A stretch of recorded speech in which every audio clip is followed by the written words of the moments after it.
ಎಲ್ಲ ಕಡೆ ಈ ದಿನಗಳಲ್ಲಿ ಮಹಿಳೆಯರ ರಿಸರ್ವೇಷನ್ ಬಗ್ಗೆ ಚರ್ಚೆ ನಡೀತಾ ಇದೆ. 3 ದಿವಸದ ಸೆಷನ್ ಆಯಿತು. ಎಲ್ಲರಿಗೆ ತಮ್ಮ ತಮ್ಮ ರಾಜ್ಯಗಳಿಂದ MP ಗಳಿಗೆ ಬರಬೇಕಾಯಿತು. ಏನಾಯಿತು? ಏನು ಮಾಡಲಿಕ್ಕೆ ಸಾಧ್ಯವಾಗಲಿಲ್ಲ.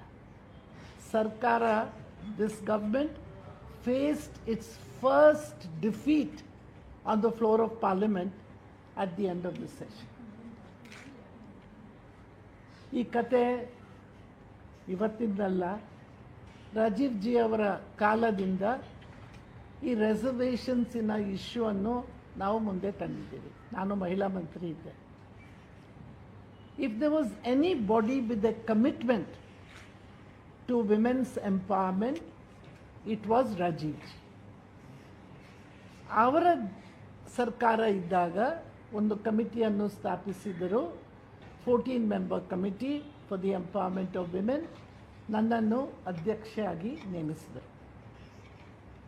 ನಾವು 12 ಸೆಕ್ಟರ್ಸ್ ವಿಮೆನ್ ಸ್ಟೇಟಸನ್ನು ಇಂಪ್ರೂವ್ ಮಾಡಲಿಕ್ಕೆ ಏನು ಮಾಡಬೇಕು, ಏನು ಕಷ್ಟ ಇದೆ, ಅದರ ವಿಷಯ ಚರ್ಚೆ ಮಾಡಿ national perspective plan for women ಅನ್ನು 1989ನಲ್ಲಿ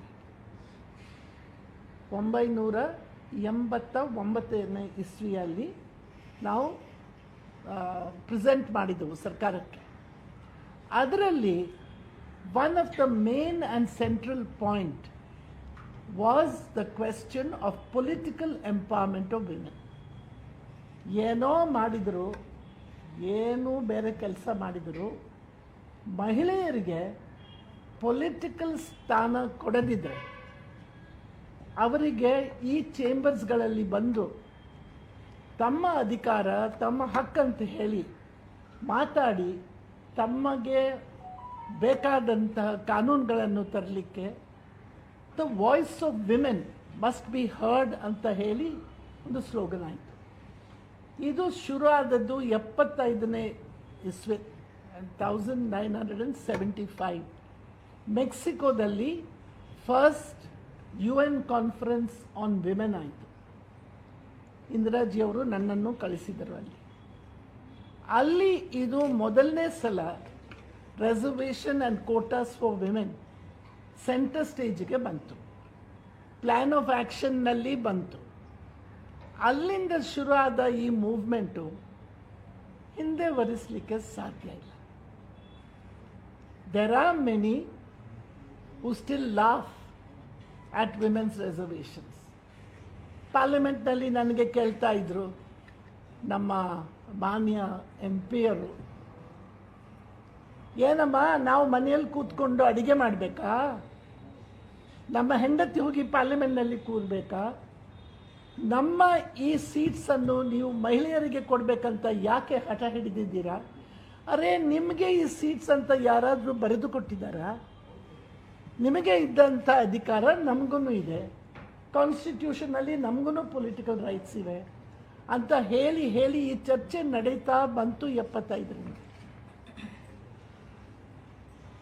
89ನಲ್ಲಿ ರಾಜೀವ್ ಜಿ ಅವರು ತಮ್ಮ ಸರ್ಕಾರದಿಂದ 33% reservation for women in local bodies, urban and rural ತಂದರು ಕಾನ್ಸ್ಟಿಟ್ಯೂಷನ್ ಅಮೆಂಡ್ಮೆಂಟ್. ಅದನ್ನು ಈ ಎಲ್ಲ ಆಪೋಸಿಷನ್ ಪಕ್ಷದವರು ಒಂದಾಗಿ ಸೋಲಿಸಿದರು. ಸೋಲಿಸಿದ್ದು ಮೊದಲು ಇವರು. ಆಗ ಪಾಸ್ ಆಗಿದ್ದರೆ ಇಷ್ಟುವರೆಗೆ ಎಷ್ಟೋ ಮುಂದೆ ಹೋಗ್ಬೋದಿತ್ತು ಮಹಿಳೆಯರು. They defeated it. ಆಮೇಲೆ ಸರ್ಕಾರ ಟರ್ಮ್ ಆಯಿತು, ಬಿದ್ದೋಯ್ತು. ರಾಜೀವ್ ಜಿ ಅವರ ಅಸ್ಯಾಸಿನೇಷನ್ ಆಯಿತು. PV ನರಸಿಂಹರಾವ್ ಜಿಯವರ ಸರ್ಕಾರ ಬಂತು. ಮಧ್ಯಕ್ಕೆ ಒಂದು 6 ತಿಂಗಳು 2-3 ಸರ್ಕಾರಗಳು ಬಂತು. BP ಸಿಂಗು ಮತ್ತು ಯಾರು ಅದನ್ನ ಚಂದ್ರಶೇಖರು ಅವ್ರದ್ದು ಆಯಿತು. PV ನರಸಿಂಹರಾವ್ನವರ ಸರ್ಕಾರ ಬಂತು. ಹಠ ಹಿಡಿದು ಆ ಕಾನ್ಸ್ಟಿಟ್ಯೂಷನ್ ಅಮೆಂಡ್ಮೆಂಟನ್ನು ನಾವು ಪಾಸ್ ಮಾಡಿಸಿದ್ವು. 33% reservation for women in local bodies. ಈ ಕಾನ್ಸ್ಟಿಟ್ಯೂಷನ್ ಅಮೆಂಡ್ಮೆಂಟ್ಸ್ಗಳನ್ನು ತಂದದ್ದು ಕಾಂಗ್ರೆಸ್ ಸರ್ಕಾರ. ಮೋದಿ ಅಲ್ಲ, ಮೋದಿಯ ಅಜ್ಜನಲ್ಲ, ತಂದದ್ದು ನಾವು. ಇವತ್ತು ಏನೋ ಮಾತಾಡ್ತಾರೆ, ನಾವು ಮಹಿಳಾ ವಿರೋಧಿ, ಇವರೆಲ್ಲರೂ ಮಹಿಳೆಯರಿಗೆ ಆರಕ್ಷಣೆ ಕೊಡಲಿಕ್ಕೆ ತಯಾರಿಲ್ಲ ಅಂತ ಪ್ರಚಾರ ನಡೆಸಿದ್ದಾರೆ. ತುಂಬ ಹುಷಾರು ಅವರು ಈ ಪ್ರಚಾರದಲ್ಲಿ. RSS ಕಾರ್ಡರ್ಸು ಇದು ಅದು, they are pass masters in this. But the country nose the truth. ಇದನ್ನು ಮೊದಲು ತಂದದ್ದು ಯಾರು? ನನ್ನ ಅಧ್ಯಕ್ಷತೆಯಲ್ಲಿ ಈ national perspective plan for women present ಮಾಡಿದ್ದು, PV ನರಸಿಂಹರಾವ್ ಅವರ ಸರ್ಕಾರದಲ್ಲಿ ಇದನ್ನು ಪಾಸ್ ಮಾಡಿದ್ದು. 15 ಲಕ್ಷ ಮಹಿಳೆಯರು ಲೋಕಲ್ ಬಾಡಿಗಳಲ್ಲಿ ಇಲೆಕ್ಟ್ ಆಗಿ ಬಂದಿದ್ದಾರೆ. ಅದರಲ್ಲಿ they have got 33% reservation of post in those bodies. ಇದು ತಂದದ್ದು ಯಾರು? BJPಯ? ತಂದದ್ದು ಕಾಂಗ್ರೆಸ್ ಸರ್ಕಾರ. ಇದನ್ನು ಯಾವಾಗಲೂ ಮರೆಯಲಿಕ್ಕೆ ಸಾಧ್ಯ ಇಲ್ಲ. ಇವತ್ತು ಎಷ್ಟೋ ಸ್ಟೇಟ್ಸ್ನಲ್ಲಿ ಇದು 50% ರಿಸರ್ವೇಷನ್ ಆಗಿದೆ. ಜಾರ್ಖಂಡ್, ಬಿಹಾರ್ ಅವರೆಲ್ಲರೂ ಇದಕ್ಕೆ 50% ಮಾಡಿದ್ದಾರೆ. ಇದನ್ನು ಮುಂದೆ ವಹಿಸಬೇಕಂತ ಹೇಳಿ ಹಲವಾರು ವರ್ಷಗಳಿಂದ ನಾವು ಈ ಮೂವ್ಮೆಂಟನ್ನು ಮುಂದೆ ತರ್ತಾ ಇದ್ದೇವೆ. ಇದರಲ್ಲಿ ಹೇಳುವುದಾದರೆ, ಬಿಲ್ ಇಂಟ್ರೊಡ್ಯೂಸ್ ಆಗಿದೆ ಪಾರ್ಲಿಮೆಂಟ್ನಲ್ಲಿ, ರಾಜ್ಯಸಭೆಯಲ್ಲಿ ಪಾಸ್ ಆಗಿತ್ತು, ನಮ್ಮ ಮೆಜಾರಿಟಿ ಇತ್ತು. That was A historic step.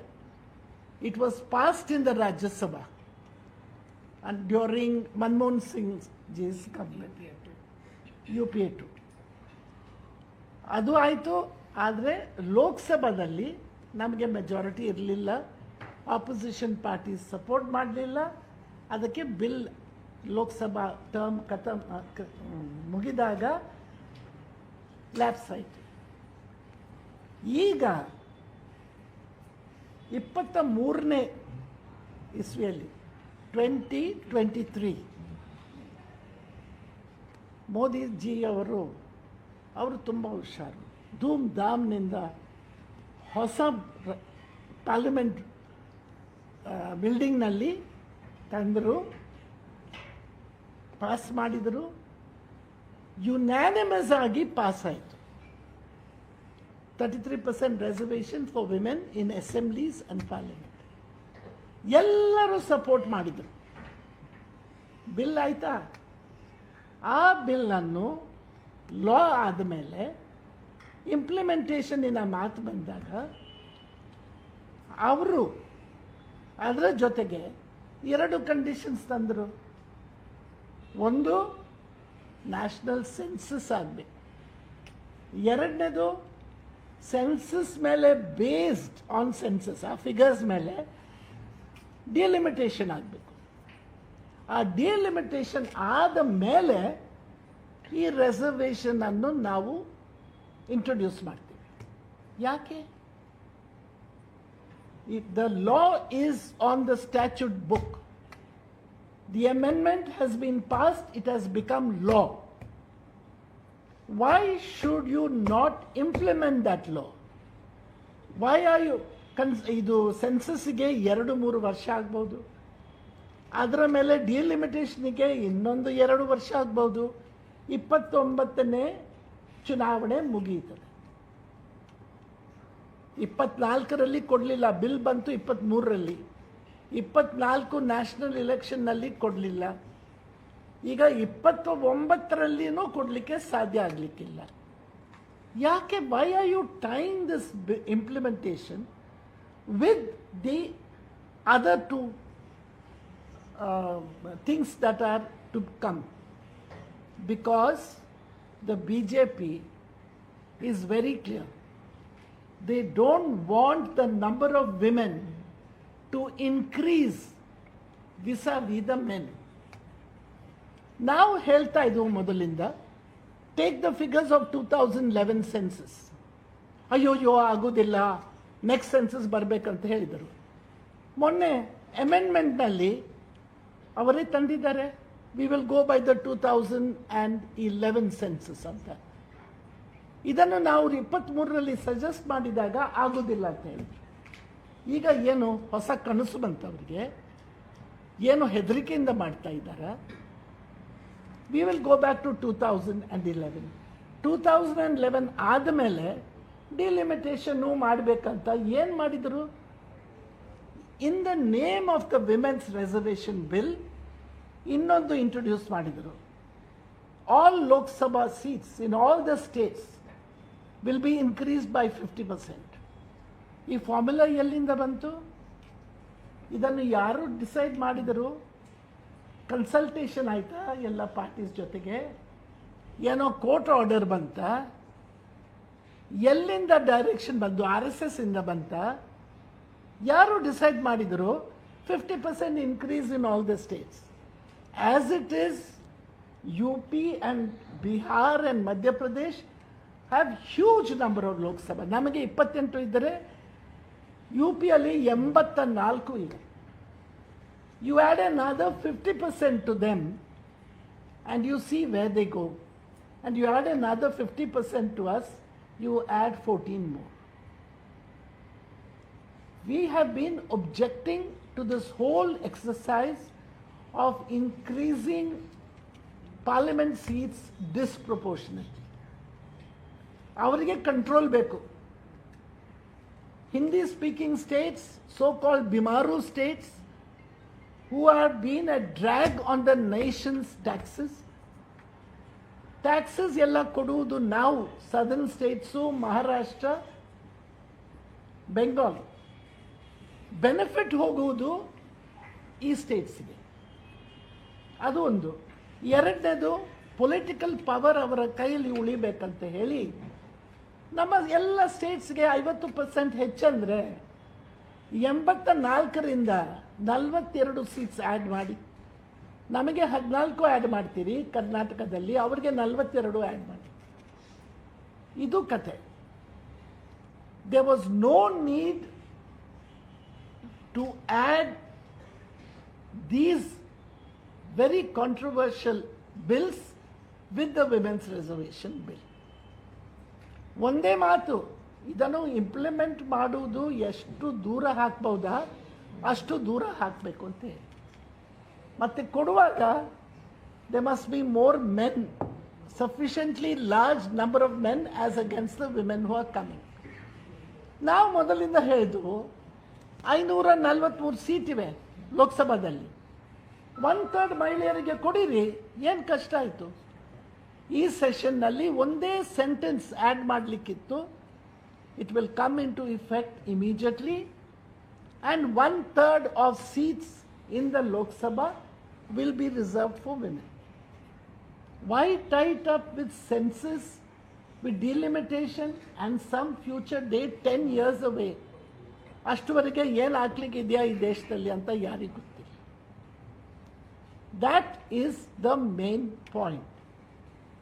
They have brought this bill knowing it will be lost because they did not have the numbers for a constitution amendment. ಅವ್ರ ಹತ್ರ ನಂಬರ್ಸ್ ಇಲ್ಲ ಅಂತ ಹೇಳಿ ಗೊತ್ತಿತ್ತು ಅವರಿಗೆ. ಅಪೋಸಿಷನನ್ನು ಏನಾದರೂ ಮಾಡಿ ಹೆದರಿಸಿ ಡಿವೈಡ್ ಮಾಡ್ತೇವೆ ಅಂತ ಇತ್ತು. That is Shah's game plan everywhere. He thinks that with his power and his threats and all his organizations like the CBI and others, he can frighten and threaten and get his way. ಅದು ಮಾಡ್ತಾ ಇದ್ದಾರೆ ಇಷ್ಟುವರೆಗೆ. ಈ ಸಲ succeed ಆಗಲಿಲ್ಲ. And it is a shame for the government, Modi government. The first defeat on the floor of parliament that they have faced is over the women's bill. We have shown that they are not serious and that they are only delaying the process of reservations for women. This is the main point. ಈಗ campaign, UP is anti-women. Who gave the first president woman? Who gave the first speaker in the Lok Sabha woman? Who gave Prime Minister? First Prime Minister, of this country, woman. Who gave all these? Was it Modi? They say freedom came only in 2014 after Modi became Prime Minister. ಅಷ್ಟುವರೆಗೆ ನಾವು ಗುಲಾಮ್ ಇದ್ದವಂತೆ. ಈ ಕಥೆಯನ್ನು ಇವತ್ತು ನಾವು ದೇಶದ ಮುಂದೆ ಸ್ಪಷ್ಟವಾಗಿ ಇಡಲಿಕ್ಕೆ ಹೊರಟಿದ್ದೀವಿ. ಸುಳ್ಳು, misleading the people, the whole idea of having this session during the code of conduct when elections are going on in states was, they knew it, they would be defeated, to tell the people UPA is anti-women, UPA is anti-reservation for women. We brought the bill, they defeated it. All the history of this bill is the opposition defeating it on the floor of parliament. Ivattu you become saviors and you claim that you are the saviors of women and the UPA is anti-women. This lie has to be exposed, and I do hope the press, they say Modi ka press hai, Modi ka voice hai, ಎಲ್ಲ ಹೇಳ್ತಾ ಇದ್ದಾರೆ.